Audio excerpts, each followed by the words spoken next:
പശ്ചിമേഷ്യൻ സംഘർഷത്തിൽ പ്രധാനമന്ത്രി നരേന്ദ്രമോദി ഇന്ന് രാജ്യസഭയിൽ പ്രസ്താവന നടത്തും. ഇന്നലെ ലോക്സഭയിൽ പ്രധാനമന്ത്രി പ്രസ്താവന നടത്തിയെങ്കിലും പ്രതിപക്ഷം വഴങ്ങിയില്ല. വിഷയം പാർലമെന്റ് ചർച്ച ചെയ്യണമെന്നാണ് പ്രതിപക്ഷ നിലപാട്. ചർച്ച അനുവദിച്ചില്ല എങ്കിൽ ഇരു സഭകളിലും പ്രതിഷേധം വരും. അതേസമയം ഇന്ത്യ സഖ്യകക്ഷി നേതാക്കളുടെ യോഗം ഇന്ന് രാവിലെ ചേരുന്നുണ്ട്. നോബിൾ മാരിക്കാരൻ വിവരങ്ങളുമായി ദില്ലിയിൽ നിന്ന് ചേരുകയാണ്. നോബിൾ, ഇന്നലെ ലോക്സഭയിൽ പ്രസ്താവനയുണ്ടായി, പക്ഷേ ചർച്ച വേണം.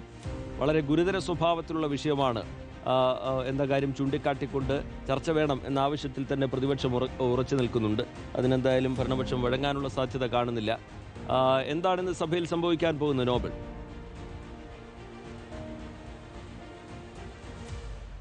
റിജിത്ത്, ഇന്നിപ്പോൾ രാജ്യസഭയിലാണ് പ്രധാനമന്ത്രി നരേന്ദ്രമോദി പശ്ചിമേഷ്യൻ സംഘർഷവുമായി ബന്ധപ്പെട്ട കാര്യങ്ങൾ വിശദീകരിക്കുക. ഇന്ത്യ ഇതുവരെ എടുത്ത നിലപാടുകൾ അടക്കമുള്ള കാര്യങ്ങൾ ഇന്നലെ ലോക്സഭയിൽ പറഞ്ഞതുപോലെ തന്നെ രാജ്യസഭയിലും പ്രധാനമന്ത്രി വ്യക്തമാക്കും. അതേസമയം പ്രധാനമന്ത്രി ഇക്കാര്യങ്ങൾ വ്യക്തമാക്കുമ്പോൾ പ്രതിപക്ഷം ഇതിൽ സംതൃപ്തരല്ല എന്നാണ് ഏറ്റവും പ്രധാനപ്പെട്ട കാര്യം. കാരണം പ്രതിപക്ഷം ഈ വിഷയത്തിൽ ഇരു സഭകളിലും വിശദമായ ചർച്ചയാണ് ആവശ്യപ്പെടുന്നത്. ഇന്നലെ രാഹുൽ ഗാന്ധി അടക്കമുള്ള പ്രധാനപ്പെട്ട നേതാക്കൾ ആ ചർച്ച ആവശ്യപ്പെടുകയും ചെയ്ത സാഹചര്യമുണ്ട്. സർക്കാർ വഴങ്ങാൻ ഒരു സാധ്യതയും കാണുന്നില്ല.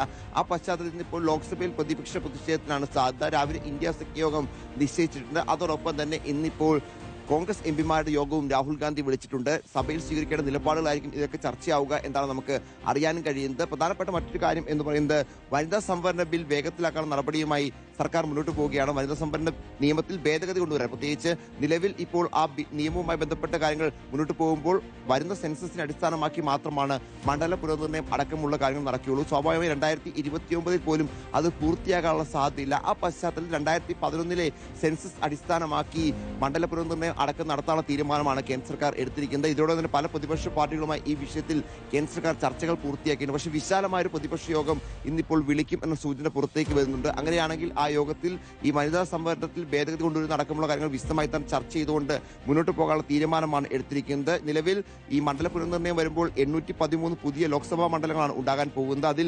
273 വനിതകൾക്ക് വേണ്ടി മാറ്റിവെക്കുന്നതാണ് നടപടി. എന്നാണെങ്കിലും വിശദമായി പ്രതിപക്ഷ പാർട്ടികളുമായി ചർച്ച നടത്തി ഈ സമ്മേളന കാലയളവിൽ തന്നെ നാരിശക്തി അധിനിയമം ഭേദഗതി എന്നൊരു ബിൽ കൊണ്ടുവരാനുള്ള നീക്കമാണ് കേന്ദ്ര സർക്കാർ നടത്തുന്നത്. അതുമായി ബന്ധപ്പെട്ട വിശദമായ ചർച്ച ഇന്നിപ്പോൾ പ്രതിപക്ഷ പാർട്ടികളുമായി ഉണ്ടാകും എന്നാണ് അറിയാൻ കഴിയുന്നത്. ഇന്നലെ തന്നെ പല പ്രതിപക്ഷ പാർട്ടികളുമായി ഇക്കാര്യത്തിൽ കേന്ദ്ര ആഭ്യന്തരമന്ത്രി അമിത്ഷാ തന്നെ അനൌദ്യോഗികമായ ചർച്ച നടത്തിയിട്ടുണ്ട്. ഇനി ഔദ്യോഗികമായ ഒരു പ്രതിപക്ഷ യോഗം കൂടി വിളിച്ചുകൊണ്ട് ഈ വിഷയത്തിൽ സമവായം ഉണ്ടാക്കാനുള്ള നീക്കവും ഇന്ന് നടക്കും എന്നാണ് നമ്മൾ പ്രതീക്ഷിക്കുന്നത്.